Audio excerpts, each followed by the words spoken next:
She had spent years standing in his shadow, silent, loyal, invisible. But the day she discovered the truth, the woman who had given everything finally had nothing left to lose. If this story stays with you, hit that like button and drop a comment with the city you're watching from. I want to see how far this story has traveled.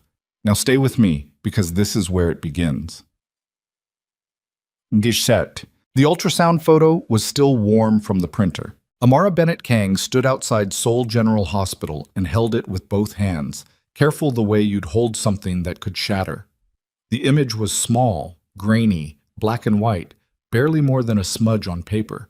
But she had stared at it so long in the examination room that she'd memorized every curve of it. The doctor's voice was still echoing somewhere in the back of her skull. Approximately 7 weeks. Strong heartbeat. Everything looks healthy.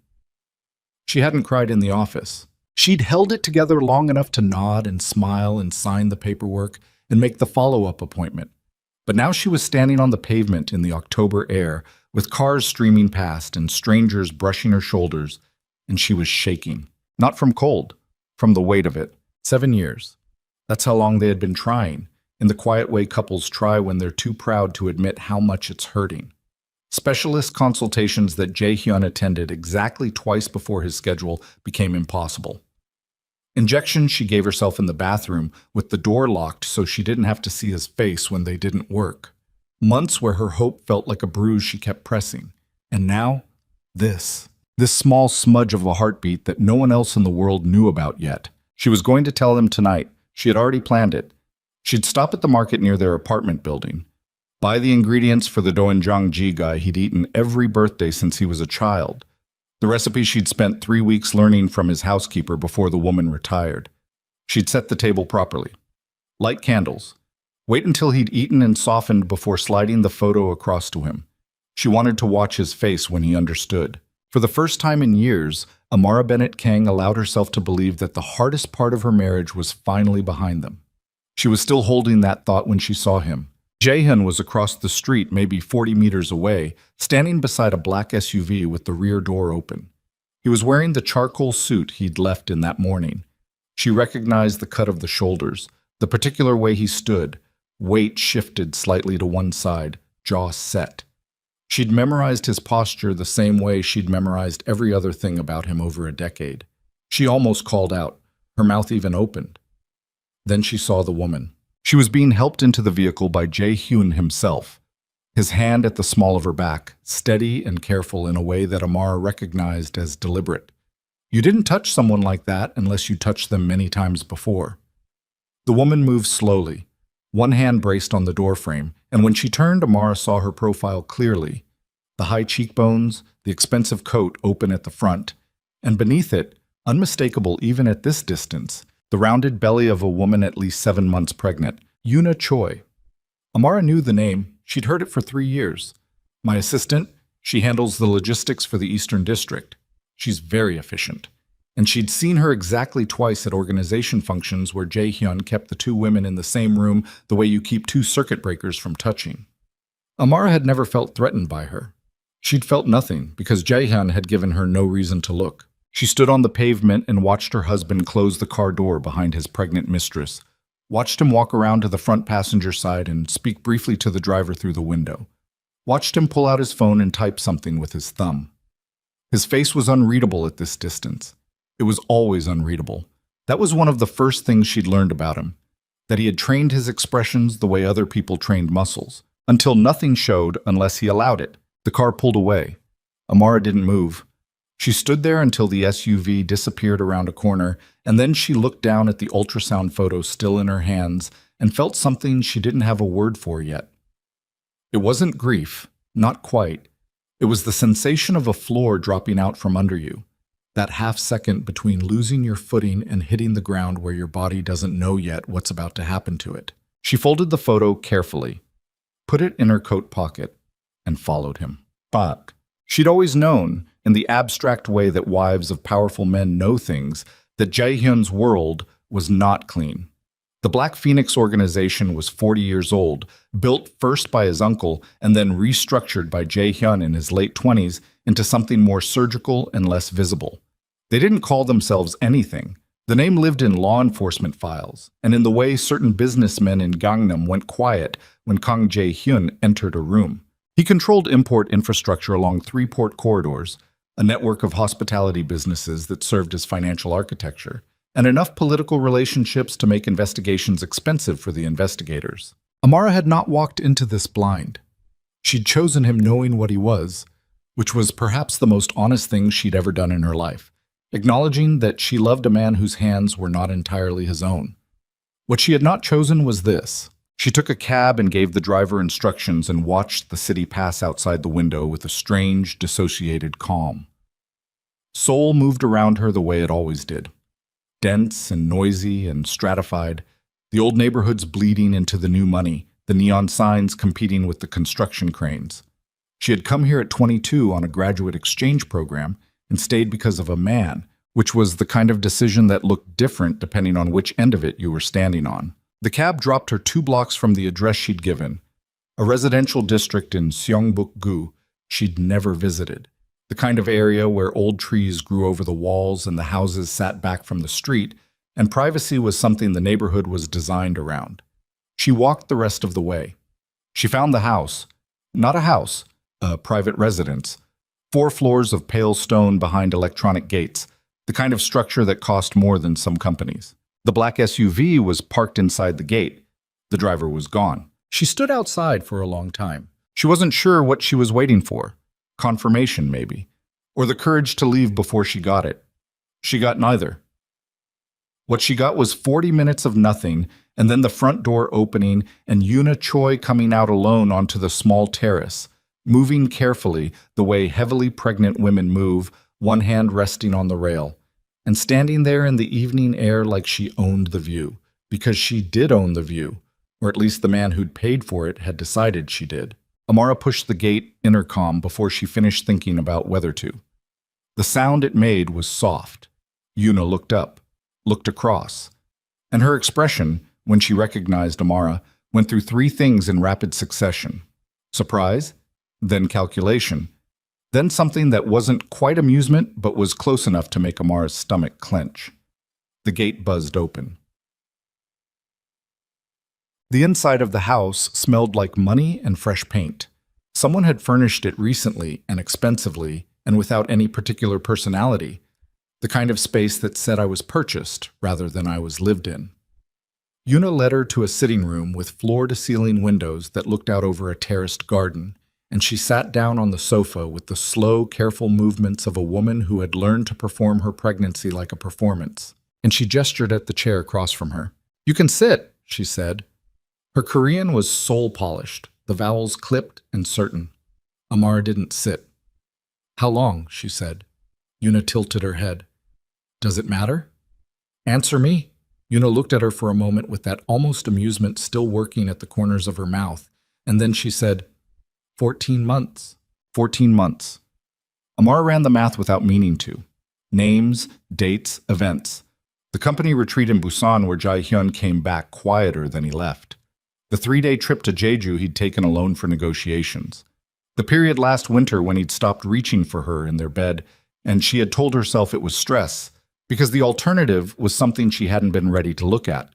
"He bought this house for me," Yoona said. She said it the way you'd state a fact at a business meeting.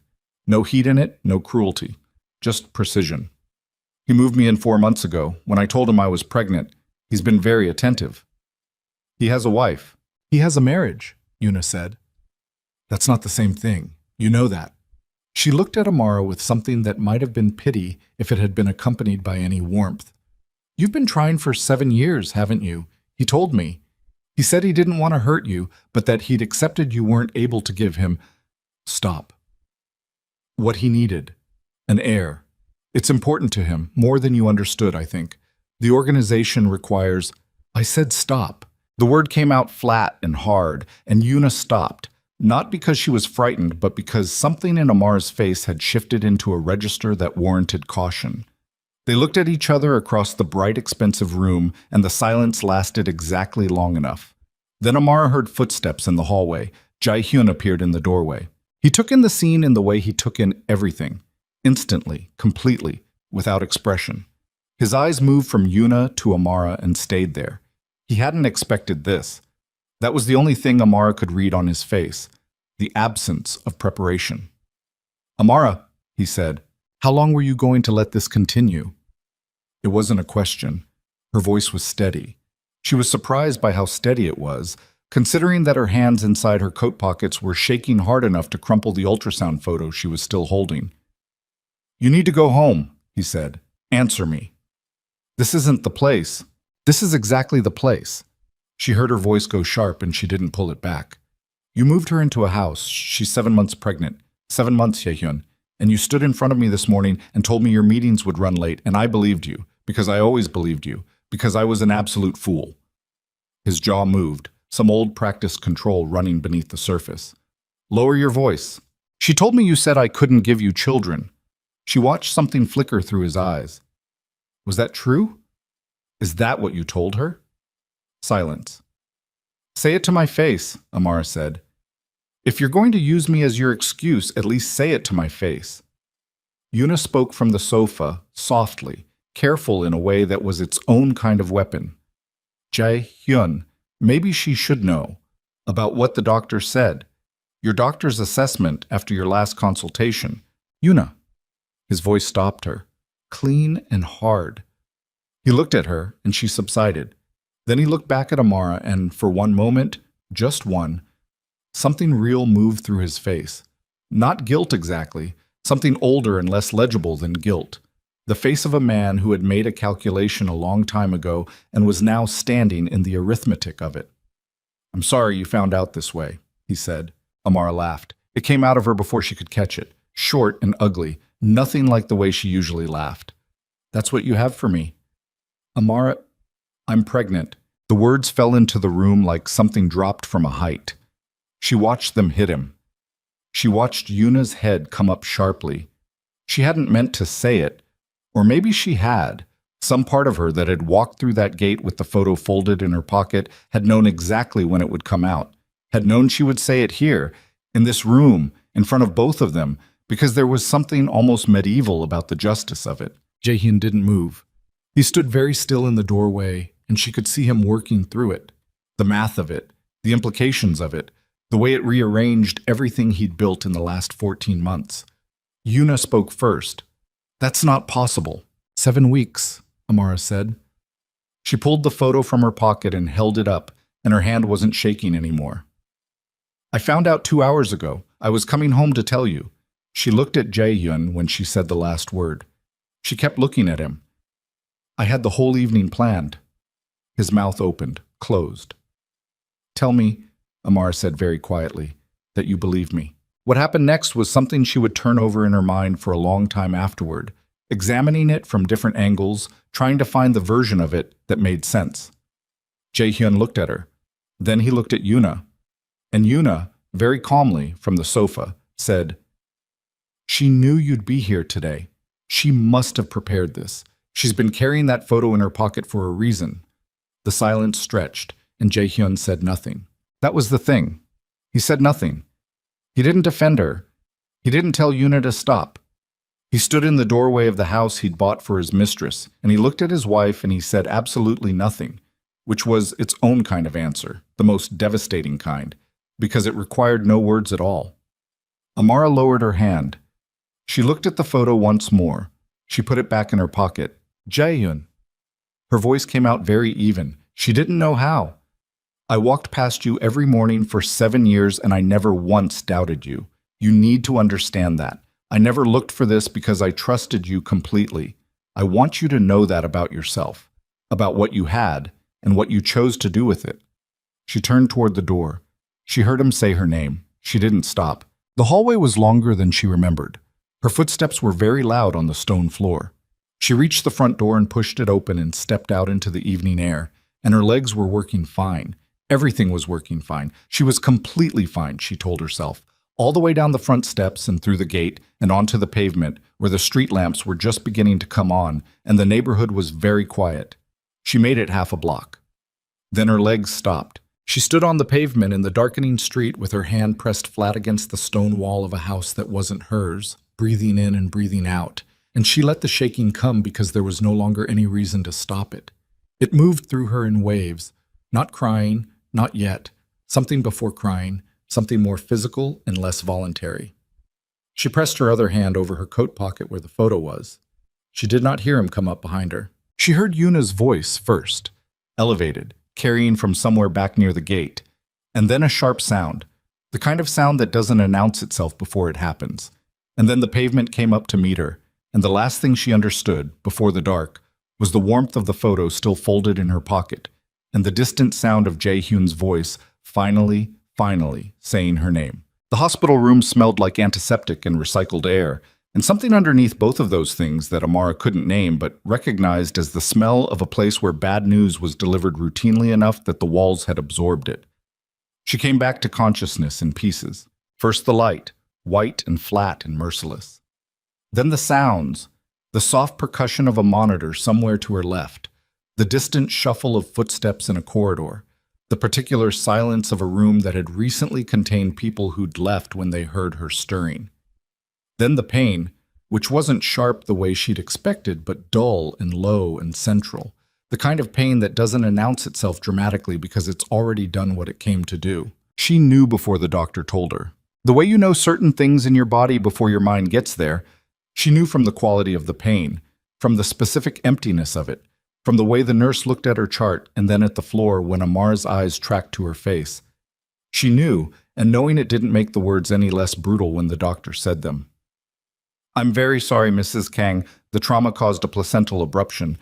We were unable to—" She stopped hearing after a point, not because she fainted or dissociated, but because the sentence had already completed itself inside her before he finished it, and everything after was just sound. She lay in the white room and looked at the ceiling.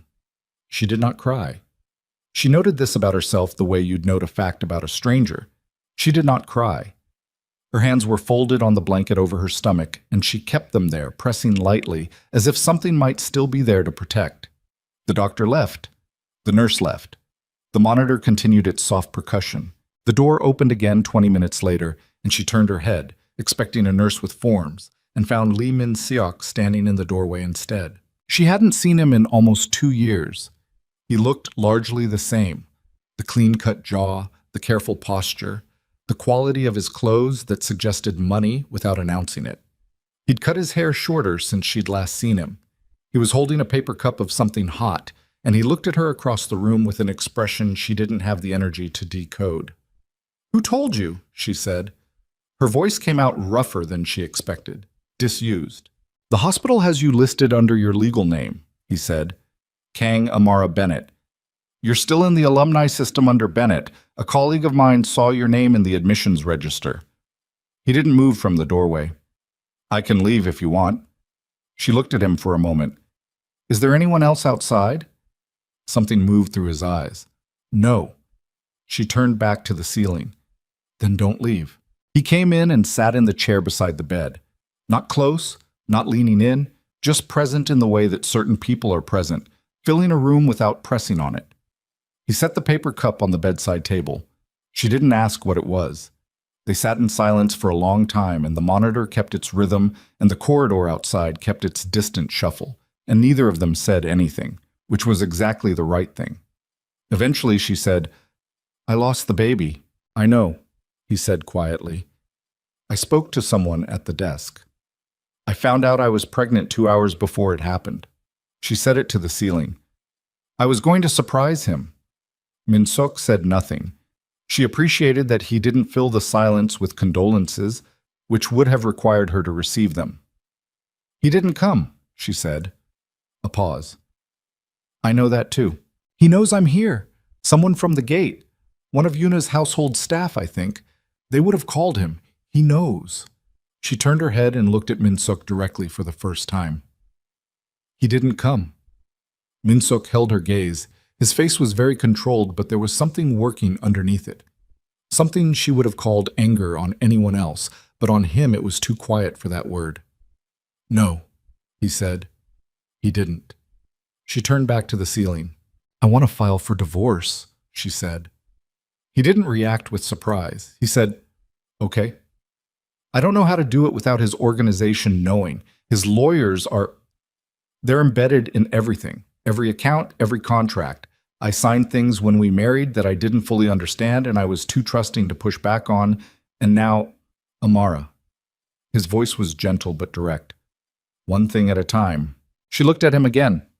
He was leaning forward slightly in the chair now, elbows on his knees, the paper cup forgotten. The monitor beeped between them. "Why are you here?" she said.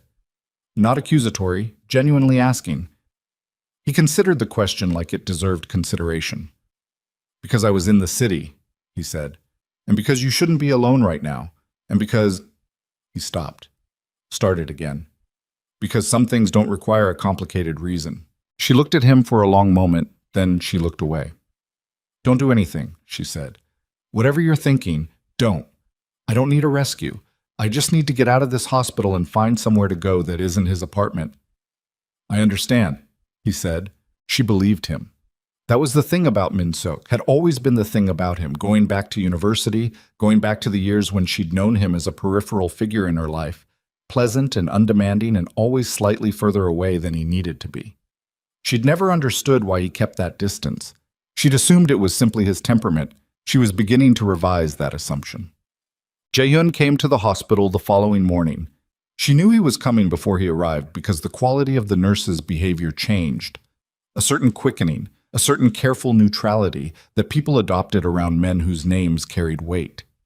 He came with 2 members of his organization waiting in the corridor, and he came alone into the room, which she thought was meant to communicate something about good faith, and he stood at the foot of her bed and looked at her. He looked tired. She noted it without sympathy, and then felt something small and involuntary move in her chest at the noting of it, and hated herself for that half-second of residual care. "How are you feeling?" he said. "Don't," she said. His jaw tightened. He pulled the chair away from the bed and sat in it, which surprised her. She'd expected him to stand, to maintain the height of it. He sat and put his hands on his knees and looked at the floor between them. "I should have come last night," he said. "Yes. There was a situation with the pregnancy, she had some bleeding, and He stopped. She watched him stop himself, watched him hear his own words and understand them. "You stayed with her," Amara said. "Your pregnant mistress had some bleeding, so you stayed with her, while your wife lost her baby in a hospital 2 kilometers away." She said it without inflection, the way you'd read a document aloud. "That's what happened." He didn't answer. "I want a divorce," she said. He looked up. His eyes were red-rimmed in a way she'd never seen before. Not from crying, she thought, but from the specific exhaustion of a man who had not slept and was sitting inside the consequences of himself. "Amara, I've already contacted a lawyer, not yours, mine." She had done this from the hospital bed that morning, on Min-suk's phone, through a contact Min-suk had offered without being asked. "I'm not negotiating, I'm not waiting, I want it done." "It's not that simple. The organization, I don't care about the organization. The financial structure of the marriage is, I don't want anything from you." She heard her own voice go very cold and stayed with it. "I want out. That's all. No claims, no settlements, no extended litigation. I sign what I need to sign, and I leave, and we are done." He stared at her. "You're not serious." "Jae-hyun," she said, his name like a door closing.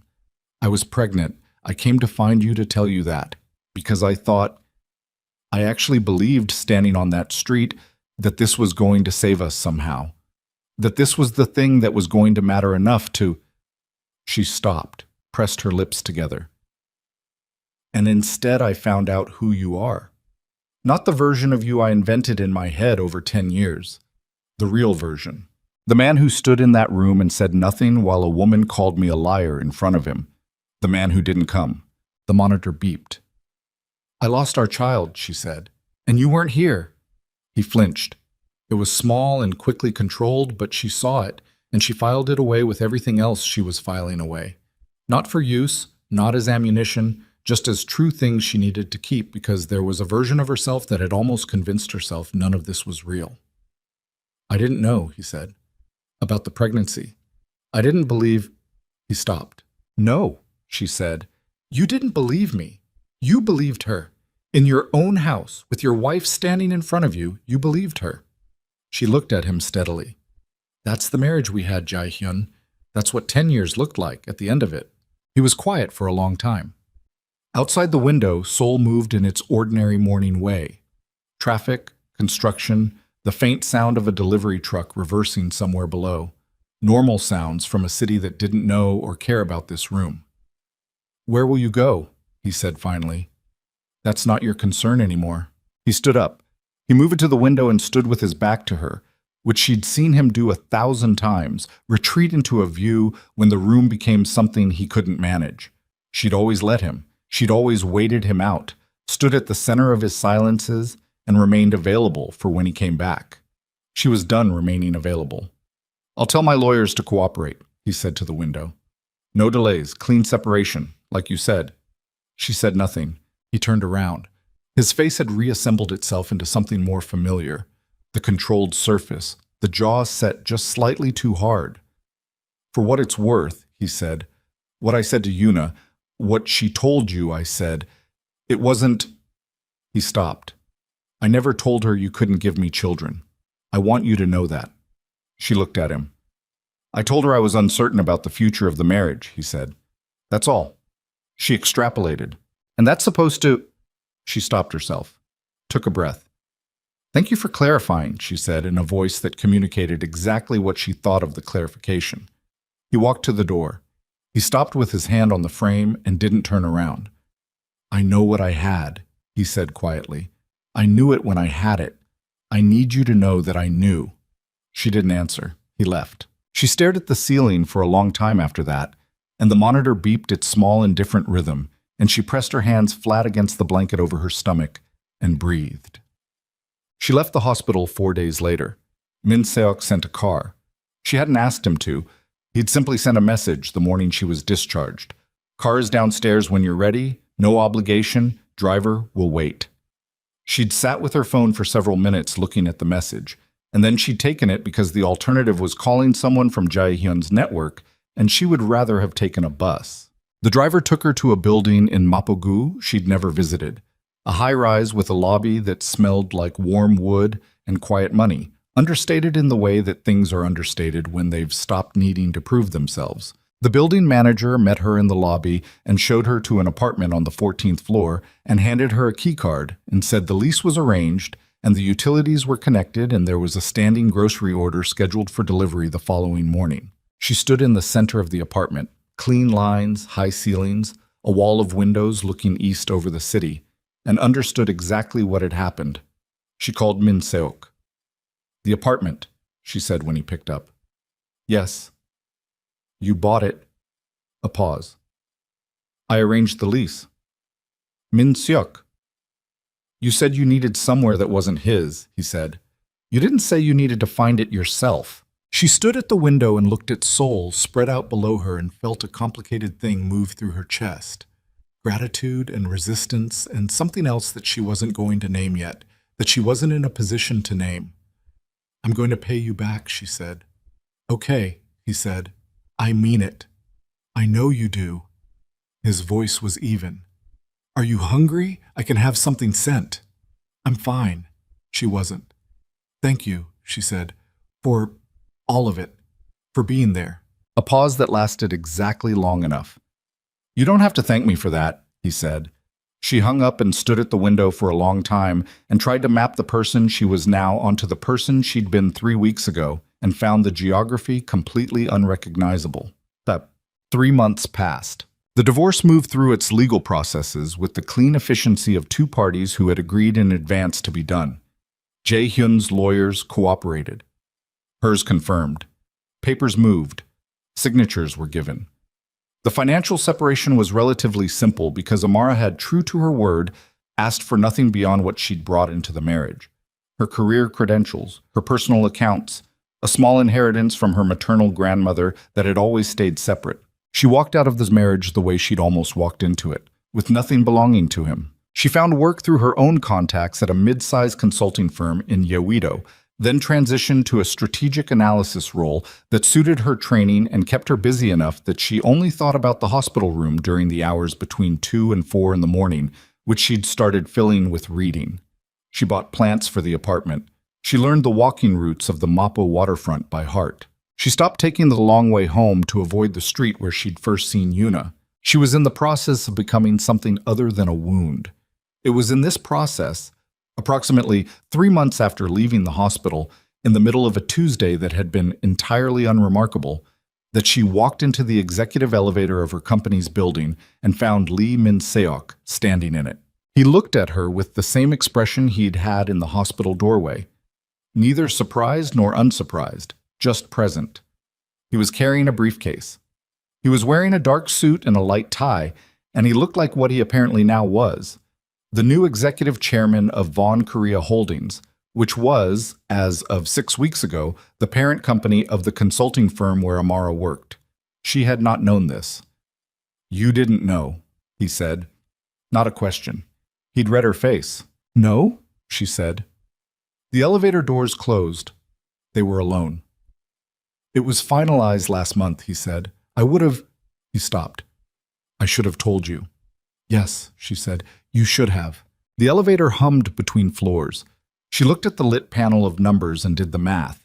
The subsidiary acquisition, the timing, the fact that of the 43 people in her department, she was the one standing in this elevator right now. And she felt something that wasn't quite suspicion, but wasn't far from it. "Did you know I worked here?" she said. "Before the acquisition?" He looked at her for a moment. "Yes." The elevator reached the executive floor and the doors opened and neither of them moved. "Amara," he said. "Was the acquisition about me?" she said. A pause. "The acquisition was about a company with strong fundamentals and a strategically positioned client base," he said. "And yes, I knew you worked here." She stepped out of the elevator. She stopped in the corridor and turned back and looked at him through the open doors. "I'm not fragile," she said. "I want to be clear about that. Whatever you've been doing, the apartment, this, I'm not something that needs to be managed." "I know," he said. "Then stop arranging things around me without telling me." "Okay," he said. The doors began to close. "I'm promoting you," he said through the narrowing gap. "Executive assistant. My office. I need someone who's honest with me, and I trust exactly one person in this building to be that." The doors closed. She stood in the corridor and pressed 2 fingers to the bridge of her nose and breathed.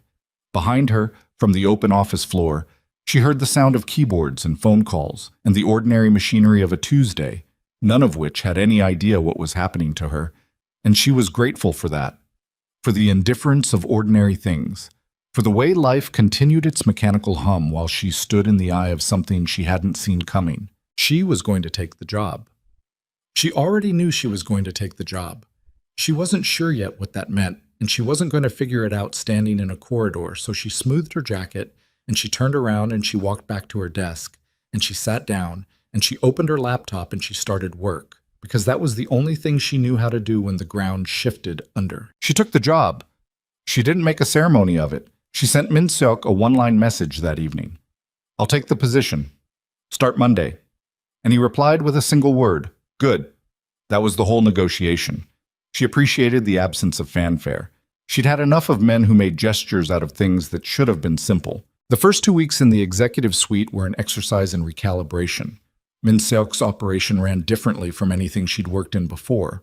Leaner than it looked from the outside, the decision architecture surprisingly flat for a company its size, every senior meeting structured around data she was expected to have already read before she walked in the room.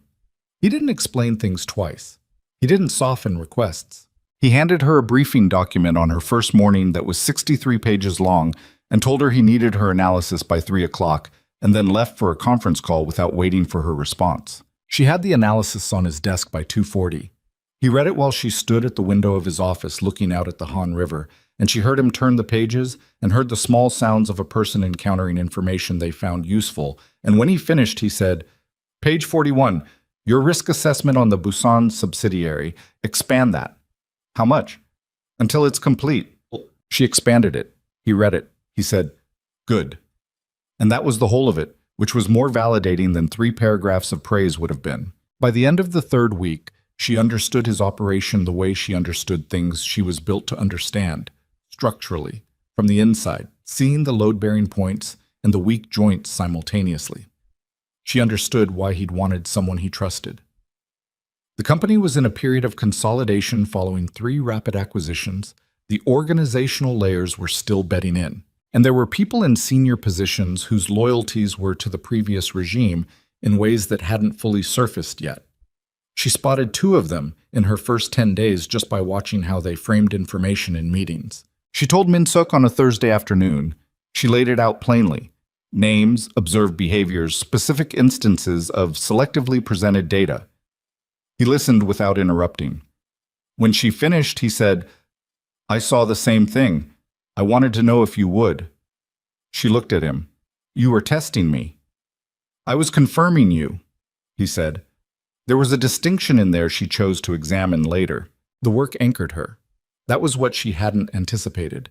Not the salary, not the status, not even the intellectual engagement, but the simple fact of having somewhere to put her attention for 8 to 10 hours a day that had nothing to do with hospitals or courtrooms or the specific grief that came back at 2 in the morning regardless of how many books she'd read. The work asked things of her, and she gave them, and the transaction was clean and sufficient, and she was grateful for sufficiency in a season where she'd lost faith in anything larger. She did not think about Jae-hyun, or rather, she thought about him in the way you think about a scar once it's fully formed, aware of it, occasionally running a thumb across the shape of it, but no longer confused about what it is.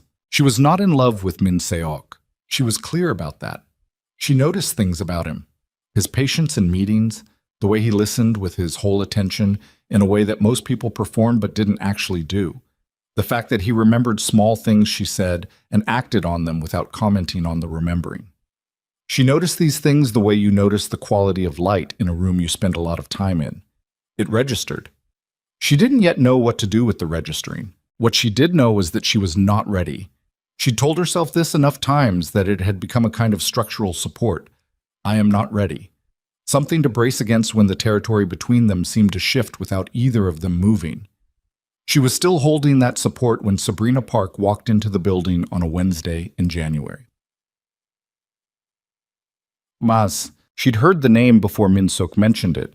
One of the executive assistants, a sharp-eyed woman named Cho Hyerim, who had appointed herself Amara's unofficial cultural navigator, had said it with the careful neutrality people use when they want to communicate something without saying it.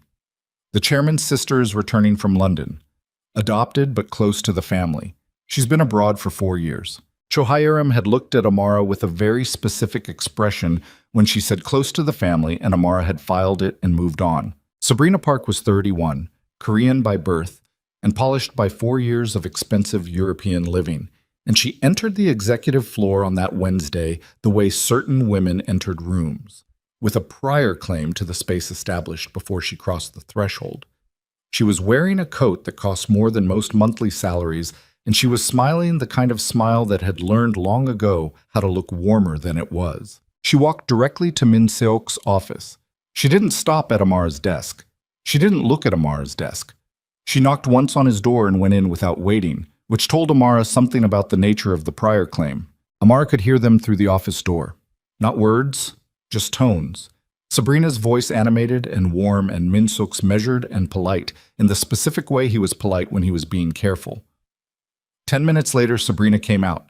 She pulled the door closed behind her. Then, and only then, she looked at Amara.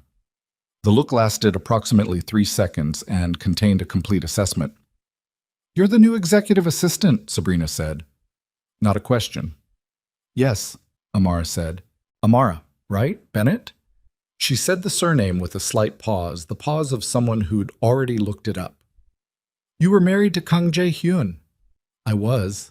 Sabrina smiled. It didn't reach much past her mouth. "Small world," she said, and walked to the elevator. Amara watched her go.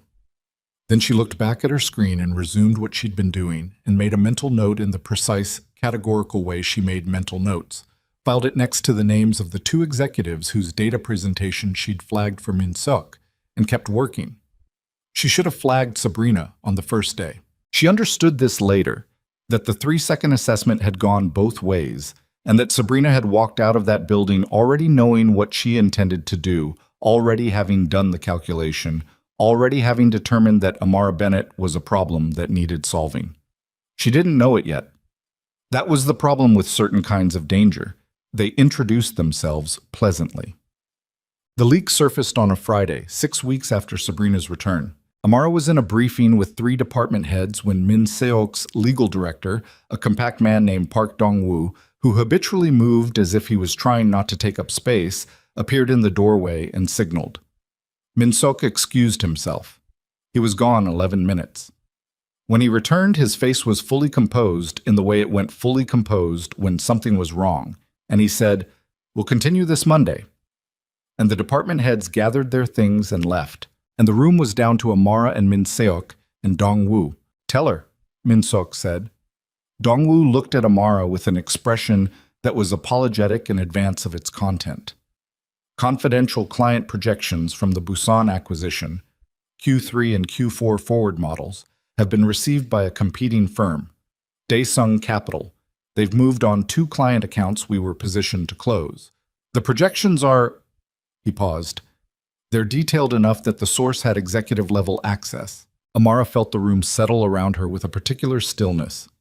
"Who has executive-level access to those documents?" she said. 4 people, Dong-woo said. He looked at his tablet.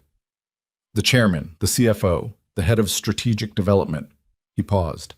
"And the executive assistant to the chairman." The silence that followed was not long, but it was exact. "Me," Amara said. Dong-woo didn't answer, which was its own answer. She looked at Min Seok. He was looking at her with an expression she read immediately and correctly. Not accusation, not doubt, but the expression of a man who was waiting for her to speak before he did, who was giving her the room to speak first. "I didn't do it," she said. "I know," he said. She felt something release in her chest that she hadn't been aware of holding. "You know," she said, "you don't do things halfway," he said.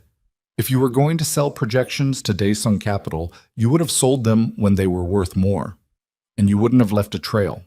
He looked at Dong-woo. "She wouldn't have left a trail." Dong-woo was quiet. "The board is going to require a formal investigation," he said carefully. "Given the access profile, she'll need to be—" "I know what the board will require," Min Seok said. "Start with the access logs. Every document, every timestamp, every device. I want the full chain." Dong-woo left.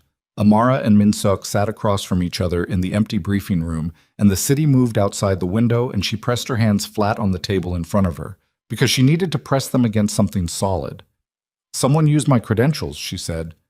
"Yes. Someone who knew what I had access to and when I used it, and wanted the leak traced back to me specifically.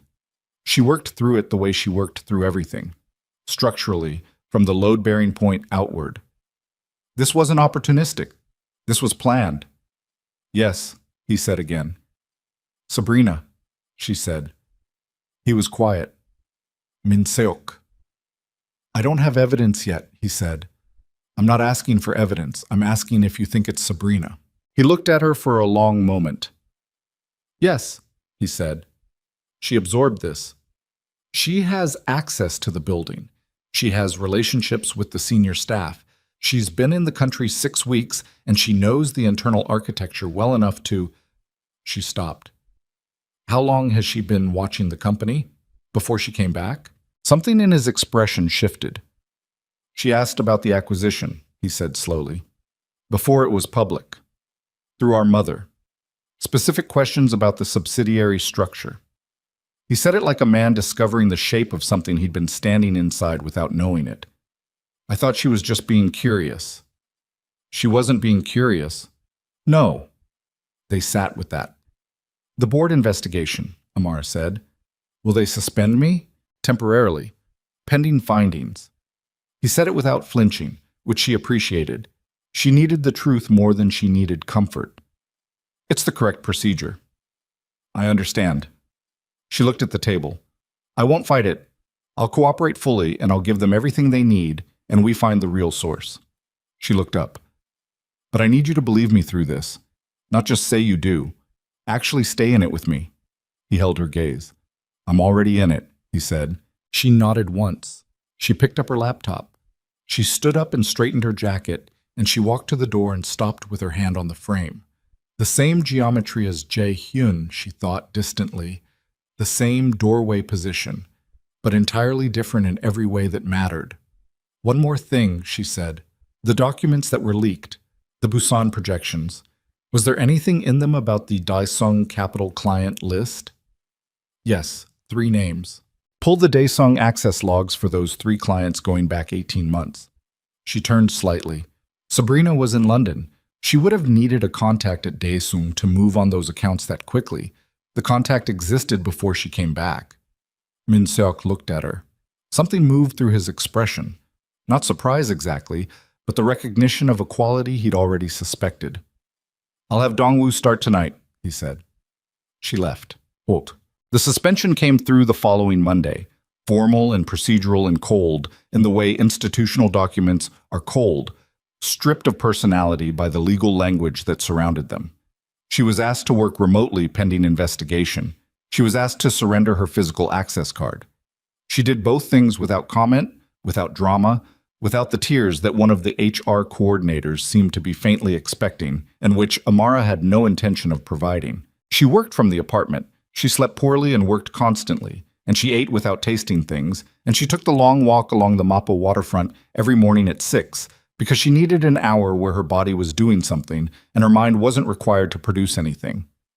The river was cold and flat in the January mornings, and it didn't have opinions about her situation, and she found this restorative. Min Seok sent files. Dongwoo's team was running the access log analysis and the Daesung connection simultaneously, and every 2 days Min Seok forwarded her what they had, and she sent back her analysis within hours, working outside the official investigation in the gray space that neither of them acknowledged directly, but both of them occupied. On the 9th day, she found it. It was buried in a cross-reference that the formal investigation team had overlooked, not through incompetence, but because they were looking for internal actors, and this required looking slightly sideways of that. The Daesung contact had an account at a Mayfair-based investment management firm that had been active 4 years ago, during the exact period Sabrina was in London. The account had a co-signatory that Amara cross-referenced against Von Korea's historical vendor list, and found on page 91 of a contract from 3 years ago, Sabrina Park, listed as a family liaison consultant for a subsidiary that Min Seok had since dissolved. She had been embezzling from the subsidiary, slowly, carefully, in amounts small enough to avoid automated flagging, for almost 3 years. The corporate leak was not her primary play. It was a distraction, something to remove Amara and create chaos during the board investigation while she moved the final tranche of funds from the dissolved subsidiary's dormant accounts before the full audit caught it. Amara stared at her screen. The amount was not small. The amount was, in fact, large enough to constitute a criminal charge, multiple charges, layered across jurisdictions, and it was large enough that Sabrina could not allow the audit to complete its natural course. She picked up her phone. Min Seok answered on the second ring. "I found it," Amara said. "All of it. It's not just the leak. She's been stealing from the company for 3 years, and she needs the investigation focused on me long enough to move the last of it." She paused. "She's going to try to move it in the next 72 hours, before the audit reaches the dissolved subsidiary accounts." Silence on his end, then, "Send me everything." "Already sending." She heard the notification on his end. "Min Seok, she's going to know that we know. The moment you freeze those accounts, she'll know." "Yes." "She's not going to accept that quietly." "No," he said. And his voice had something in it that wasn't quite fear, more like the acknowledgement of a man who knew the person he was dealing with and had just recalculated the radius of what she was capable of. "No, she won't." Amara sat in her apartment on the 14th floor and looked out the east-facing window at Seoul in its cold January mid-morning, and she felt the specific sensation that preceded something bad, the way weather felt before a storm. Not the thing itself, but the pressure change that announced it, the atmosphere tightening around a center that hadn't arrived yet. She was still sitting there, still looking at the city, when her phone buzzed with an unknown number. She answered it. "Ms. Bennett," said a voice she didn't recognize, male, flat, professional in the way of people who were professional about things that weren't professional. "I'm calling on behalf of someone who would like to discuss the investigation with you, in person, tonight." She kept her voice steady. "Who?" "Ms. Park has a proposal she believes you'll find worth hearing. She asks that you come alone." Amara looked at her phone. She looked at the address that came through on a follow-up text, a location she didn't recognize, south of the city, outside the density of the main districts. She sat with it for exactly long enough. Then she sent Min Seok a text with the address and the words, "She's moving tonight. I'm going." His reply came in under 10 seconds. "Do not go alone." She was already putting on her coat when she read his message. She sent back, "I know, come anyway." Then she turned her phone face down on the counter, finished buttoning the coat, picked up her keys, and left the apartment before she could think herself out of it. The cab ride took 40 minutes. She watched Seoul decompress around her as they moved south, the density thinning, the tower blocks giving way to lower buildings, and then to the kind of industrial landscape that cities accumulated at their edges like sediment, storage facilities, logistics yards, the occasional lit window of a business that kept hours no one asked about. The driver didn't speak. The radio played something low and unintelligible. Amara sat with her hands in her coat pockets, and her breathing controlled and her mind running the variables the way it ran everything, systematically, without sentiment, cataloging what she knew and what she didn't, and what the gap between those two things might cost her. What she knew, Sabrina had 3 years of embezzlement about to surface in an audit. She had 72 hours, maybe less, to move the final funds and create enough corporate chaos to obscure the trail. She had identified Amara as the primary obstacle, and she was moving to neutralize that obstacle tonight, which meant she had a plan and the plan was already in motion. What she didn't know, the shape of the plan, the number of people involved. Whether Min Seok would get to that address before or after whatever Sabrina intended to happen, happened. She pressed her thumb against the edge of her key in her pocket. Not hard enough to break skin, just hard enough to feel it. And she watched the streetlights pass and she breathed. The cab stopped at an intersection 2 blocks from the address. She paid and got out and walked the rest of the way.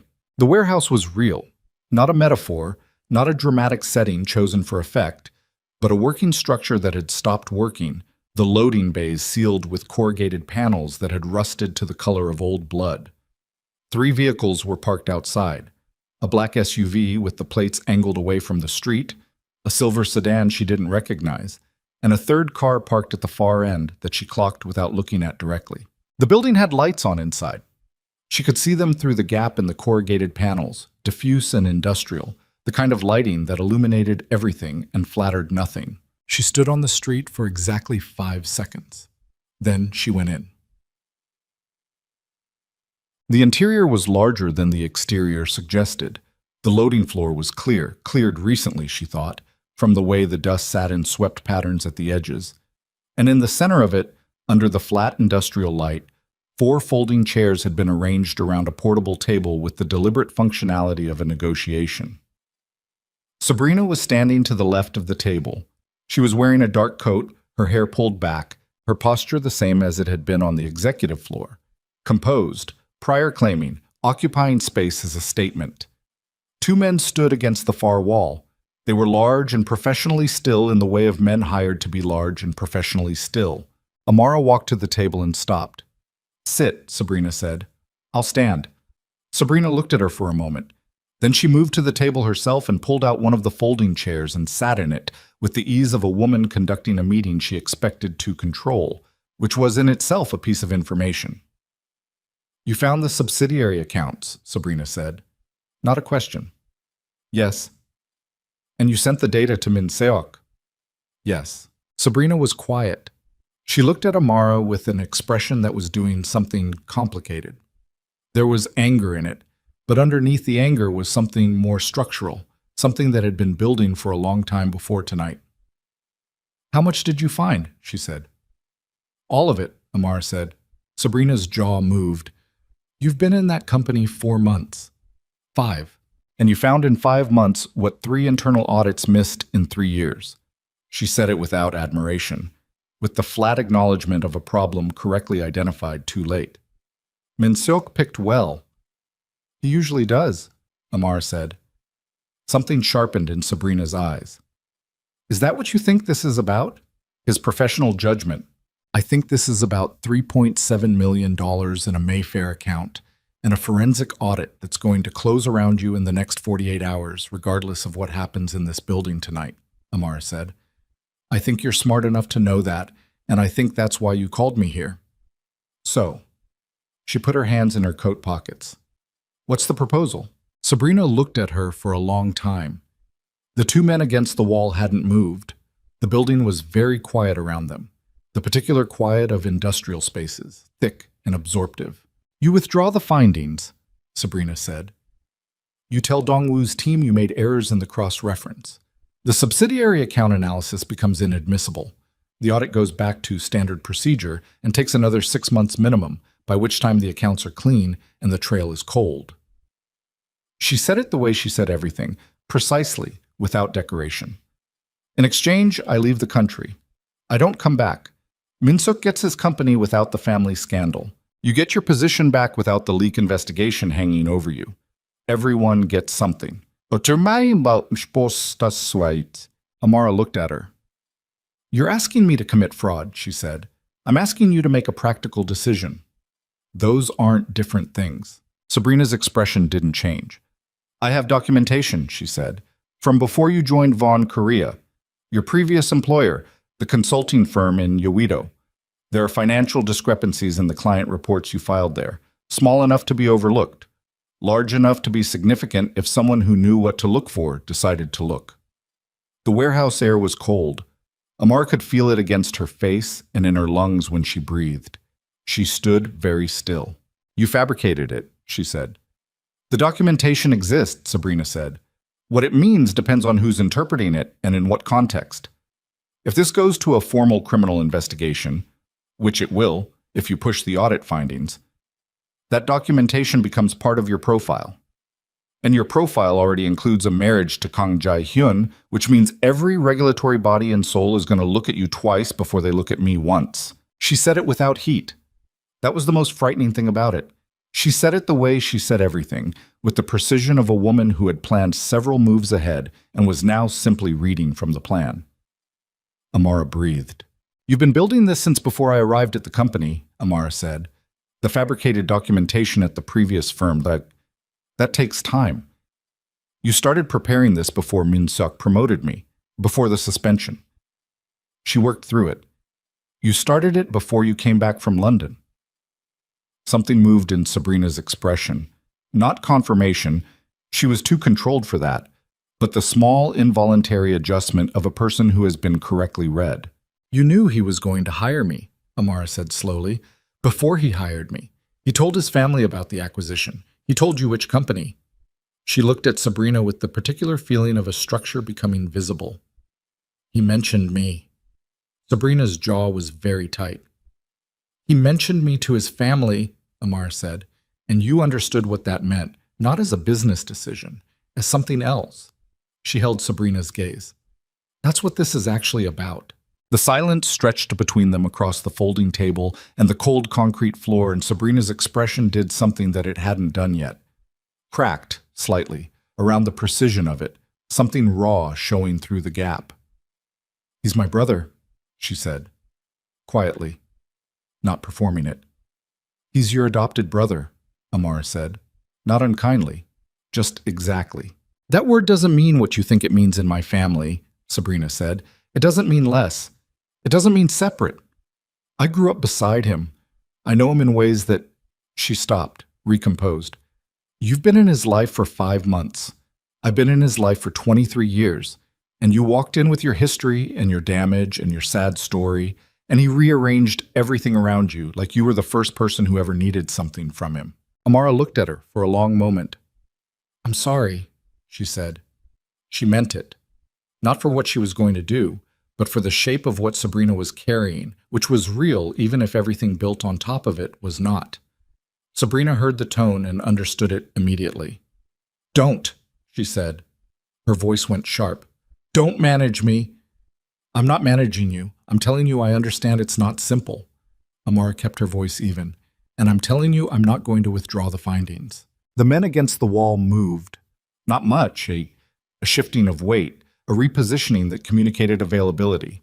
Amara heard it and tracked it in her peripheral vision without turning her head. Think about what you're choosing, Sabrina said. I have. Minsuk isn't here, Sabrina said. You came alone. I told you to come alone, and you did, which means either you're braver than you should be or you made an error. Or I trusted someone to follow, Amara said. Sabrina looked at his entrance. The silence of the building pressed back at her. Nothing moved. He's not coming, Sabrina said. But something in her voice had shifted.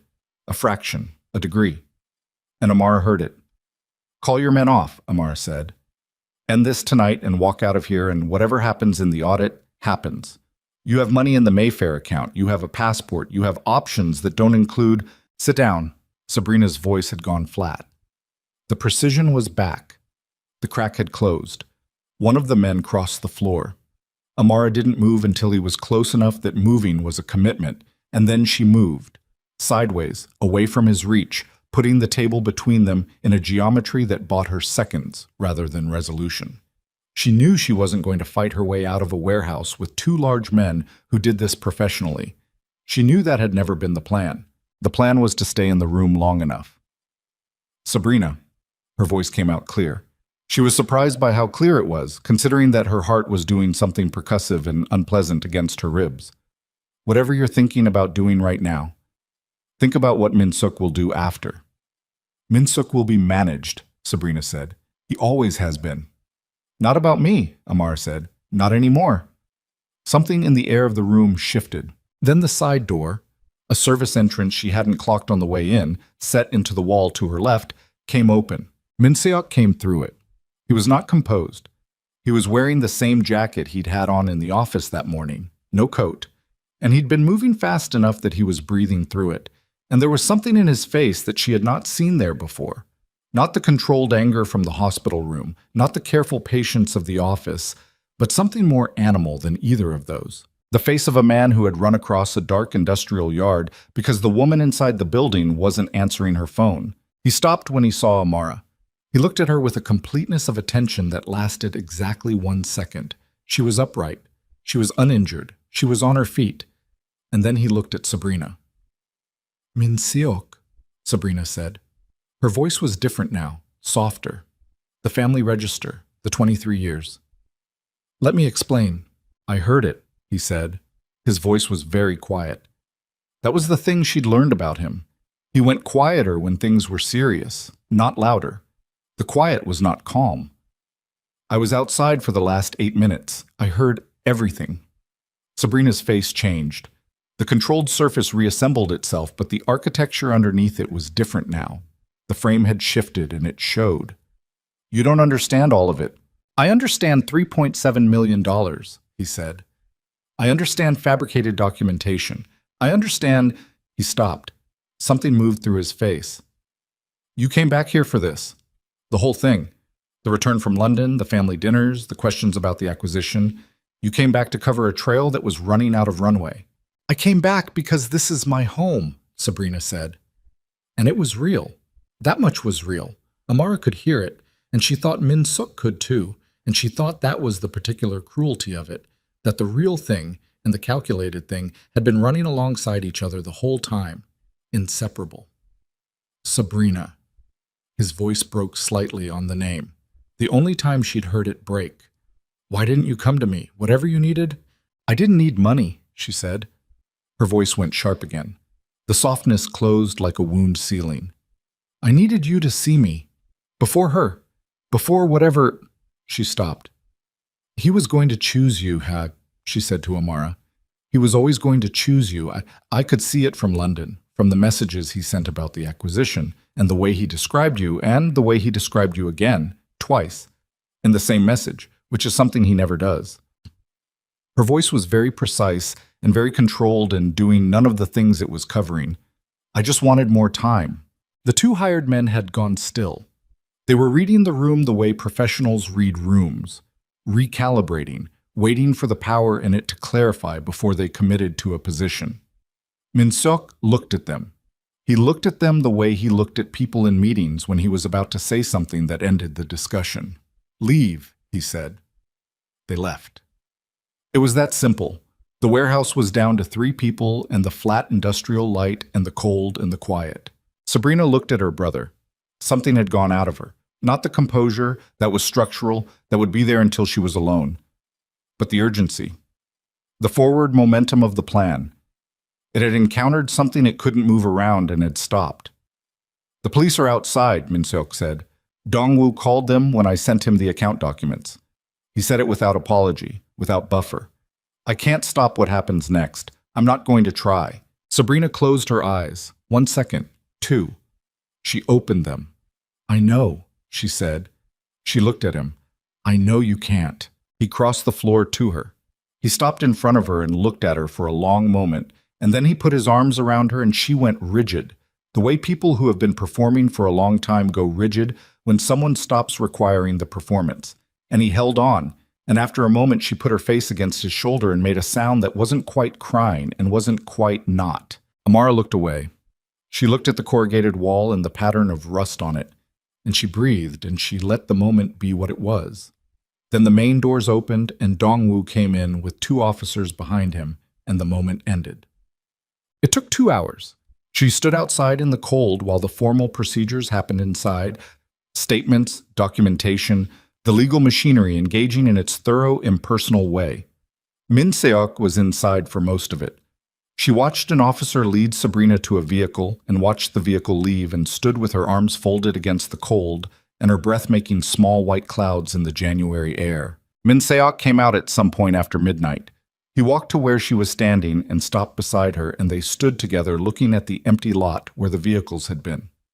Are you hurt? He said. No. A pause. You came through the side entrance. I was outside for 8 minutes before that, he said. I heard the men inside when I approached the main doors. I needed a different angle. You came alone. Dong-woo was 30 seconds behind me. She looked at him. He was looking at the lot with his hands in his pockets and his jaw set, and she could see the exhaustion in him now that the immediate necessity had passed. Not physical exhaustion, though that too, but the particular weight of a man who had just watched someone he loved make a choice he couldn't undo for her. She was going to hurt you, he said, not to anyone specifically. I know. I should have... He stopped. You couldn't have known, she said. I should have known. His voice was very even, and underneath the evenness was something harder. I missed it. 3 years and I missed it, and she was inside my house and inside my company, and I... He stopped again, pressed his jaw together. I missed it. She looked at him. She did something she hadn't planned. She took one of her hands and put it on his arm. Just that, just her hand through the fabric of his jacket, steady and without architecture, and she held it there. He looked down at her hand. He looked up. He looked at her with an expression she had no name for yet, something she hadn't seen on him before, or something she'd seen and hadn't been ready to see, which was perhaps the same thing. The audit findings stand, she said.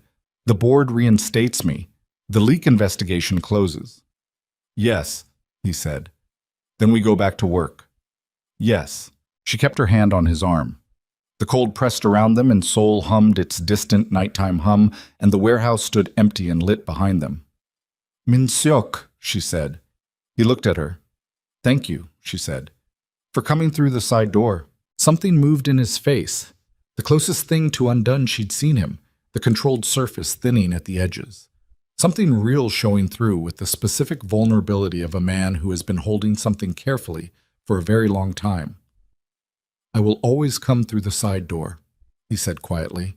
She looked at him for a long moment in the cold January dark, his face illuminated by the flat spillover of the warehouse lights, and she felt something she had been keeping carefully at a distance for 5 months. Step closer without her permission, and she did not step back from it. She was not ready.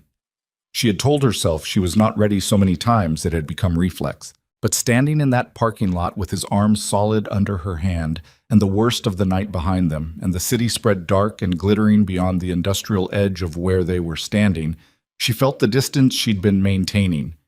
Do something it hadn't done yet. Not collapse, not close, but shift.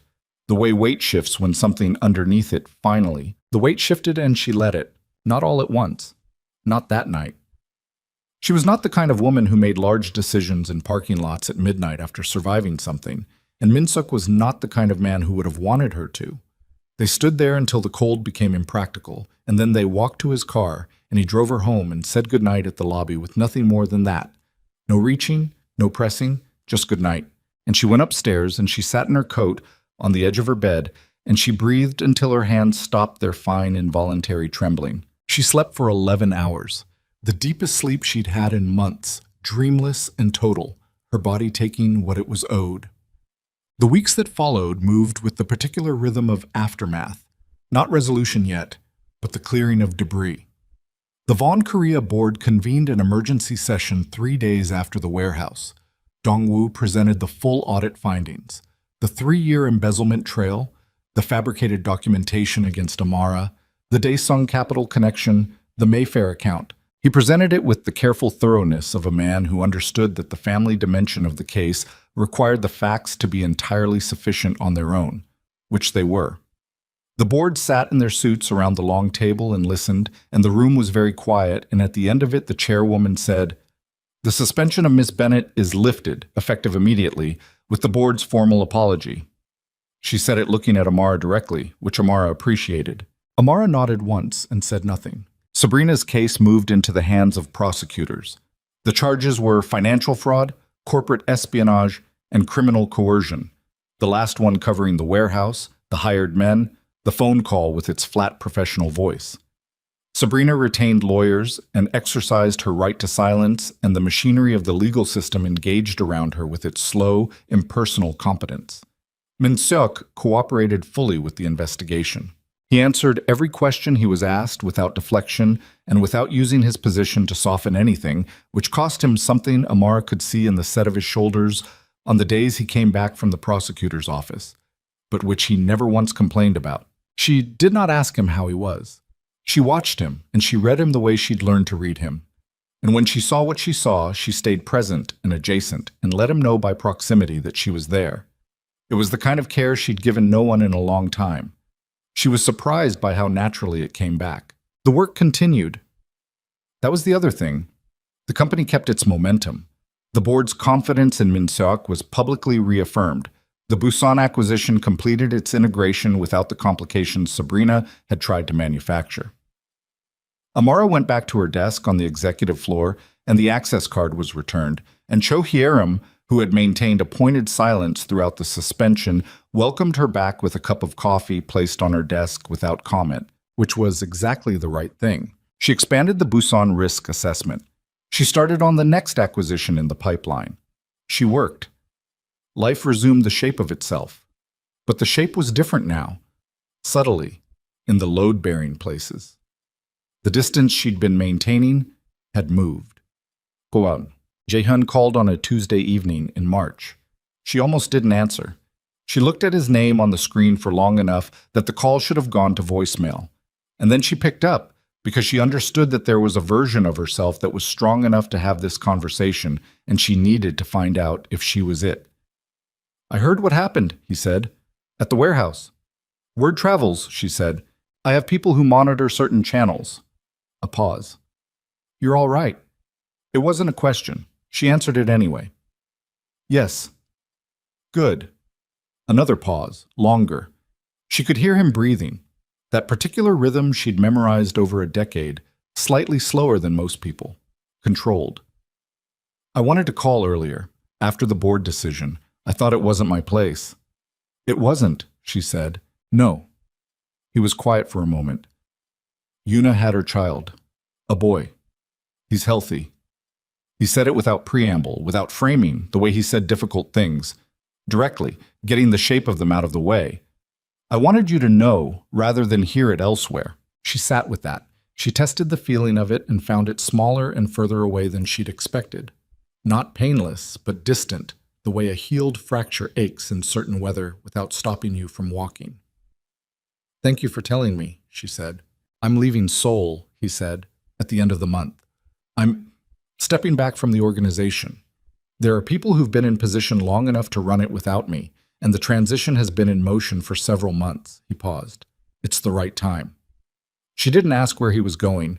She understood that the answer would be a deflection, and she didn't need it. "Jae-hyun," she said. "Yes. The night at the hospital," she said. "When I lost the baby. When you didn't come." She'd said it before in the hospital room, but differently, in the heat of it, with the wound still fresh. She said it now the way you said things after they'd finished bleeding. I need you to tell me you understand what that was. Not sorry. I don't need sorry. I need you to tell me you understand it. The silence on his end lasted long enough that she thought he might not answer. Then he said, I chose her. In that moment, in that specific hour, I chose to stay with her, and I told myself it was because of the bleeding and because of the pregnancy and because I was afraid, and all of that was true. And none of it is why I stayed. He paused. I stayed because I didn't know how to face you, because if I came to that hospital, I had to look at what I'd done, and I wasn't ready to be that person yet, the person who had done that to you. His voice was very even. I understand that I made myself comfortable at the cost of everything you lost that night. I understand it. I'm going to understand it for the rest of my life. She said nothing. That's all I have, he said. I know it's not enough. No, she said. It's not. She breathed. But I believe you. Another long silence. Something in it was the specific texture of 10 years setting down. Be happy, Amara, he said. I mean that without any claim on what that looks like. She looked out her east-facing window at Seoul in its March evening, the city lit and layered and ongoing, indifferent and beautiful in the way only cities can be. I'm working on it, she said. He hung up. She sat with her phone in her hand for a while. She wasn't sad. She wasn't relieved. She was something more neutral and complete than either of those things. The feeling of a door that has been standing open for a long time, finally, quietly, closing. She put her phone down. She went and made tea. She stood at the window and drank it and watched the city, and she was, in the precise and unadorned meaning of the word, okay. Mosque. The conversation with Min Seok happened on a Saturday in April. Not planned. Nothing between them was ever planned. It arrived the way real things arrived, through the accumulation of ordinary proximity. They had developed a habit, over the preceding weeks, of working late on Fridays and walking afterward to a noodle place 2 blocks from the Vaughn Korea building that was small and badly lit and served food that was better than its appearance promised. They sat at the same table each time, and they talked about work and about nothing and about the things in between, and the conversation had been getting longer each week in a way that neither of them had remarked on. On this particular Saturday, Min Seok had asked her to come into the office to review the final documentation for the pipeline acquisition. She came in at 10. They worked through lunch. By mid-afternoon, the documents were complete, and she was standing at the window of his office with a cup of cold coffee she'd forgotten to drink, and he was at his desk, reading through the final page. And the office was quiet, and the city was doing its Saturday version of itself outside, slower and more forgiving than its weekday form. He set the document down. She heard him set it down. She didn't turn from the window. Amara, he said. I know, she said. A pause. You know what I'm going to say.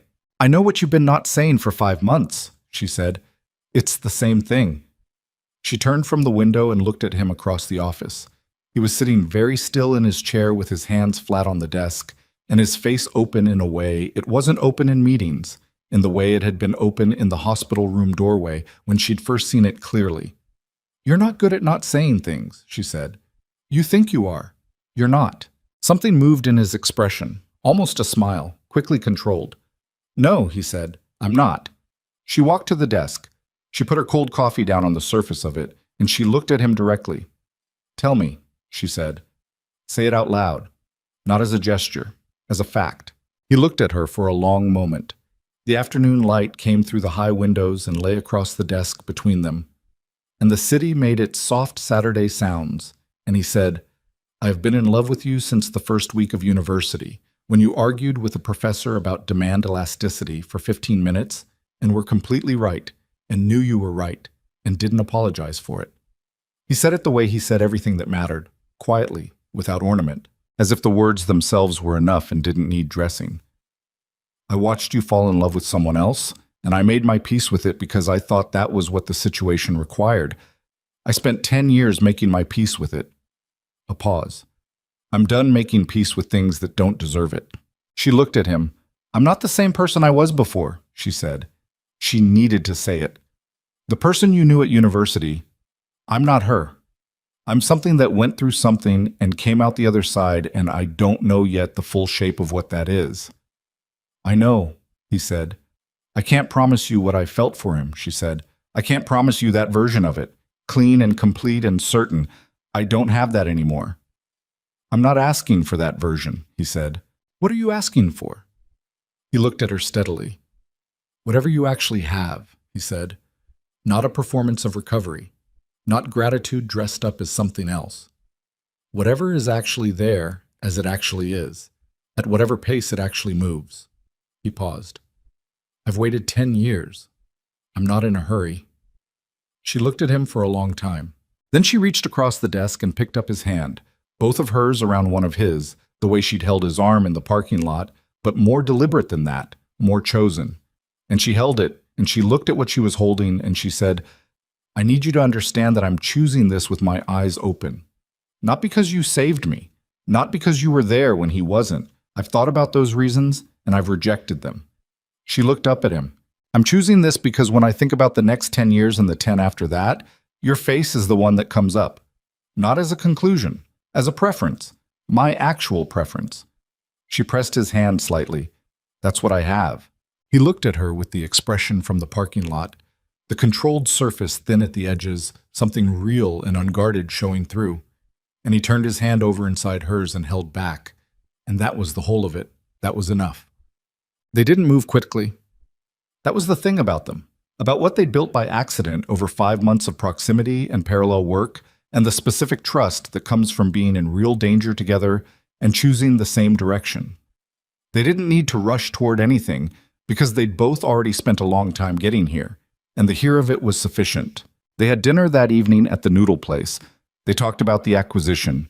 They talked about Cho Hiram's ongoing campaign to reorganize the executive floor supply closet, which Min Seok had officially approved and which Amara had privately told her to proceed with regardless of official approval. They talked about Min Seok's mother, who had called twice that week and whose calls he had returned in Amara's presence on both occasions without any adjustment of tone or subject matter, which was itself a statement. His mother came for dinner the following Sunday. Amara had prepared food, not to perform, but because cooking was one of the things she'd returned to in the apartment, a way of making something with her hands that was directly and satisfyingly useful. She'd made 3 dishes, 2 Korean, and 1 from a recipe her own mother had given her, and she'd set the table and she'd been exactly as nervous as the situation warranted, and not 1 degree more. Min Seok's mother was 71 years old and had the posture of a woman who had never once slouched in her life in eyes that assessed things completely before she spoke. She came in and removed her shoes and accepted tea and sat in the living room and looked at Amara for a long moment before saying anything. Then she said in Korean, which Amara's was functional enough to follow, He sent me a photograph of you last year, before you were working for him. He said you were someone he wanted me to know about. Amara looked at Min Seok. He was looking at the table. He did not explain further, his mother continued. He didn't need to. I've seen him describe a great many things over the years, and I know the difference between how he describes something he respects and how he describes something he... She paused, selected. Something he carries. She looked at Amara with the directness of a woman who had run out of time for indirection. You've had a difficult time. Yes, Amara said. And you're not fragile. No. Min Seok's mother nodded once. She picked up her tea. Good, she said. He doesn't need fragile. He needs someone who'll tell him when he's wrong. She looked at her son. He's wrong fairly often. Min Seok said very mildly, I'm right here. I know, his mother said, and the corner of her mouth did something that was clearly the source of his almost smile. They ate. It was not easy, and it was not perfectly comfortable, and there were pauses that required navigating, but it was real. The realness of people feeling their way toward each other without pretending the feeling was something other than what it was. Min Seok's mother ate the dish from Amara's mother's recipe and asked what was in it, and Amara told her, and she said it needed more ginger, which was both correct and the most welcoming thing she could have said, because it meant she expected to eat it again. At the door, leaving, she took Amara's hand. She held it briefly and firmly and looked at her and said nothing, which said everything it needed to. After she left, Amara stood in the kitchen washing dishes and Min-seok dried them, and the apartment was quiet around them with the good quiet of a space that had been filled properly. "She likes you," he said. "She thinks I need more ginger." "That's how she likes people," he said. "She tells them what to fix." Amara handed him a bowl. Their hands touched in the passing of it and stayed a moment before separating, and that was the whole geometry of where they were, adjacent, overlapping at the edges, learning the shape of each other without demanding the shape all at once. Amara called her parents that night. Her mother answered, and Amara could hear the house behind her. The television her father always had on too loud, the familiar acoustics of the home she'd grown up in, the particular presence of a place that held the earliest version of you and kept it regardless of how far from it you traveled. "Baby?" her mother said. Just that. The way she'd been saying it for 34 years, the same word in the same voice, as if the distance between the child and the woman were irrelevant. Amara sat on her couch and looked at the city through the window and said, "I'm okay, Mom. I wanted to call and say that specifically. I'm okay." Her mother was quiet for a moment. "Tell me what okay looks like," she said. So Amara told her. She told her about the work and the apartment and the walk along the Mapo waterfront every morning and the plants she'd bought, 4 of them now, all surviving, which she considered a meaningful data point. She told her about Min-seok, carefully and honestly, not overselling and not hedging. She told her about the dinner with his mother and the ginger commentary. Her own mother laughed at that, a real laugh, the kind that released something. "He sounds like a man who stays," her mother said. "Yes," Amara said. "He does." "That's the whole thing, baby," her mother said quietly. "That is the entire thing." Amara thought about the hospital doorway, the parking lot, the side entrance, the hand on the desk, turning over inside hers, the photograph sent before she was hired, 10 years of distance maintained out of something she was only now beginning to understand the full shape of. Not restraint exactly, but respect. The respect of a man who understood that wanting someone did not entitle you to them, and who had waited not passively but actively, at the edges of her life, present and non-demanding, for the moment when she might be free to choose. "I know," Amara said. "I'm starting to understand that." They talked for another hour. Her father got on the phone at some point and told her about his garden and about a trip they were planning and asked 3 questions about Korean winters in the specific way he asked questions about things he was researching in advance of visiting, which meant they were coming, which meant he was already planning to come. And she felt something open in her chest at that. The particular warmth of being anticipated by someone who loved you. After she hung up, she sat for a while in the quiet. The city spread itself outside the window in its nighttime configuration. The lit grid of it, the density, the layers of life moving in their separate currents at this hour, all of it ongoing and indifferent and beautiful. She had come to this city at 22 with nothing but ambition and a scholarship and the specific fearlessness of someone who hasn't yet learned what there is to be afraid of. She had loved it and lost things in it and stayed when leaving would have been easier because there was something in the grain of it that matched something in her. The way certain cities matched certain people in ways that defied rational accounting. She was still here. That was the thing. After everything that had tried to reduce her, the marriage, the loss, the hospital ceiling, the warehouse floor, the suspension, the fabricated documentation, all of it, she was still in this apartment on the 14th floor with her 4 plants and her east-facing window and her work and her morning walks and the new weight of something real beginning to grow in the careful space between herself and a man who had never once required her to be other than what she was. She was still here, and the still being here of it was not nothing. It was, in fact, everything.